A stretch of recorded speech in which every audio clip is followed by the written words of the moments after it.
reflexiones respecto a la otredad o la alteridad, que viene a ser lo mismo, y es hablar sobre lo otro o el otro. ¿Quién o qué es lo otro? En una primera aproximación diríamos que lo otro es todo lo que excede del yo, pero desde un enfoque social el yo se sumerge en el nosotros, se solapa. Por eso el yo, el nosotros, es lo merecido, lo propio, lo que está dentro, lo que debe defenderse. Lo nuestro sería lo legítimo, lo prioritario. No es de extrañar entonces que lo propio esté vinculado al concepto de propiedad, y esta lógica habilita a que el otro sea apropiable. Todo lo que cede del yo o el nosotros tiene posibilidad de ser apropiado.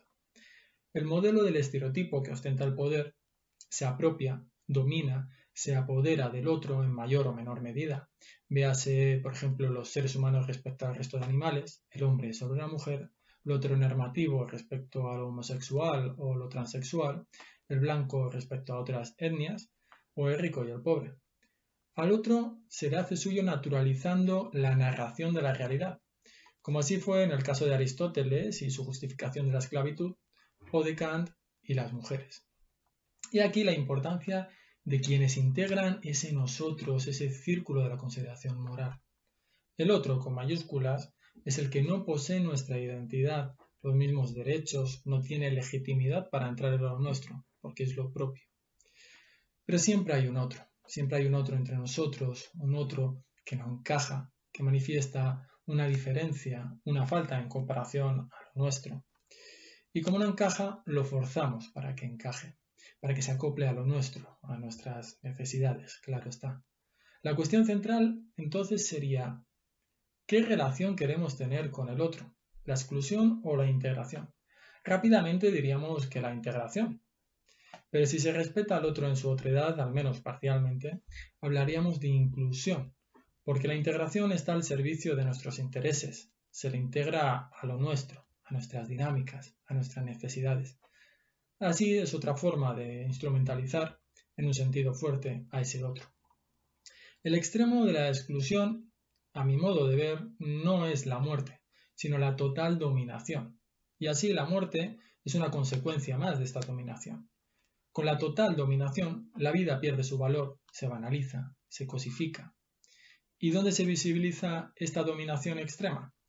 Pues en los campos de concentración, pero también hay otros sitios, como las industrias intensivas.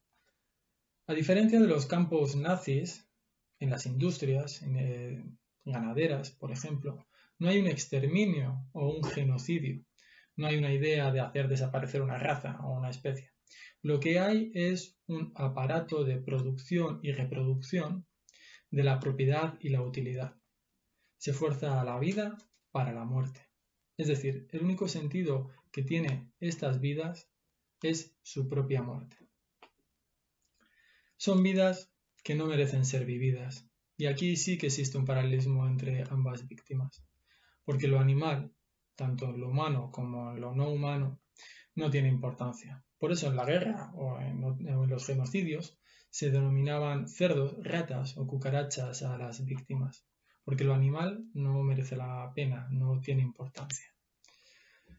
Pero estos animales no humanos no representan un peligro, no son ese enemigo que eliminar, que diría el poder, sino que son nosotros sumamente vulnerables, que su condición es la de la debilidad, la de su extrema cosificación. Son vidas sin vida, meramente cuerpos. Y siguiendo esta lógica, estos cuerpos carecen de rostro. Por eso me gustaría destacar a tres autores que intentan clarificar el tema de la otredad. El primero de ellos es Agamben, con la figura del Homo sacer o Omnis Sacri, el que pone en relevancia que lo sagrado es una aporía, es decir, que es difícil de entender o que no tiene solución. Porque lo sagrado tiene una doble vertiente. Por un lado es lo sacrificable, pero a su vez es lo intocable. Así define al Homo sacer, o bien se identifica con la nuda vida, es decir, con la vida fuera de los límites de lo propio, que nadie puede darle muerte, pero todos pueden matarle sin consecuencias. Otro de los autores es Derrida, con su libro El animal que luego estoy siendo o siguiendo, habla del otro radical, en el que es muy difícil, por no decir imposible, tener una comunicación. Si bien el otro relativo, por ejemplo, podríamos decir que es el otro ser humano en el que sí puede haber cierta comunicación. Así, en el otro radical no hay culpa ni responsabilidad sobre la muerte de ese otro. Se normaliza la dominación, se invisibiliza. La cuestión animal se excluye de la reflexión cotidiana y de los términos de justicia, porque, y aquí es lo importante, se naturaliza su exclusión por una supuesta necesidad. Por otra parte, analiza también las reflexiones que hacía Heidegger, y este autor decía que el animal es pobre del mundo, pero Derrida afirmaría entonces que el animal tendría en todo caso mundo. Como así hace mención su etimología, en tanto que animal viene de anima, que significa alma. El tercero de estos autores es Levinas, con su libro Totalidad e Infinito, en el que no habla claramente del animal, pero en el que indica que el otro incomoda en su otredad, con su diferencia. O se le respeta o se le excluye. Y para ello nos da tres metáforas. La primera de ellas, la metáfora del rostro, porque el rostro ofrece individualidad, da individualidad. Vemos una vida, hay alguien detrás de ese rostro, no hay algo. Y por tanto dice Levinas que es imposible matar a alguien con el que identificamos con un rostro. La caricia es la segunda metáfora. En tanto que la caricia no domina, es una apertura al otro, un acercamiento, un reconocimiento, y tiene que ver mucho con la ética de los cuidados. La tercera metáfora es la figura de la debilidad, y respecto a la nominación, es decir, a quien se pone nombre sobre otro. Así, el que nomina ejerce el poder sobre el nominado, es decir, sobre la debilidad. Así, lo nuestro siempre es lo importante porque nosotros ponemos nombre a lo que es importante y a lo que no. Porque nosotros decimos lo que merece la pena y lo que debe ser protegido y tiene legitimidad. Porque el sujeto que domina construye realidades y relaciones de poder según su conveniencia. Las necesidades del otro siempre son menores, porque no son las nuestras. Y la construcción de la diferencia, una diferencia apropiable, tranquiliza. Hace la vida más fácil al sujeto dominante.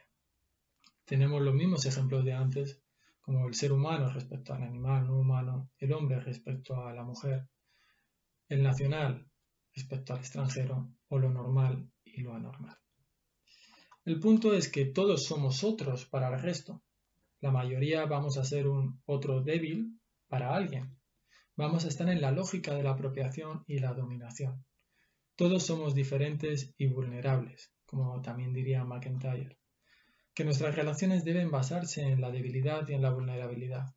¿O es que acaso la palabra nosotros no incluye nos y otros, es decir, yo y otros? ¿Acaso no nos identificamos en una comunidad? ¿Acaso es prácticamente imposible identificarse a uno mismo sin tener como referencia a un otro? Entonces, ¿por qué hemos construido este sistema opuesto a la realidad que estamos exponiendo? Entonces, ¿por qué invisibilizamos a los más vulnerables, si todos somos vulnerables, de nuestra comunidad viviente? Cuenta Levinas la historia del perro Bobby, cuando Levinas estuvo preso dentro de los campos de concentración, y el perro Bobby siempre esperaba en la cantina de los compañeros de Levinas y Levinas que después de estar todo el día en trabajo forzoso, el único que le recuperaba la dignidad y la humanidad no era otro ser humano, al revés, el ser humano le había arrebatado ese valor, sino que fue Bobby, un perro, el que a través de sus lametazos, sus caricias, a través de su alegría, le dio sentido a las vidas de estas personas que los otros seres humanos le habían arrebatado. La cuestión es, ¿por qué nos debe importar el otro? ¿Por su inteligencia, por su lenguaje, por su apariencia, por su capacidad de tener una conciencia de su propia identidad? Si fuera así, muchos seres humanos se quedarían fuera de esta consideración moral y no nos importaría. O lo peor, tal vez a algunos no les importe este tipo de seres humanos. Pero lo importante no son estas características, desde luego. Lo que está en juego es que importe solo lo similar o reflexionar sobre la importancia de la vida bajo unos criterios imparciales. ¿Es imparcial el mero hecho de pertenecer a un sexo, a una etnia, a un género, a una especie? No lo creo. Acudir simplemente a estos términos siempre es arbitrario. Lo que importa en todo caso es que una vida pueda tener experiencias subjetivas, que pueda sentir también sufrimiento y experiencias positivas o negativas, que le puede ir bien o mal.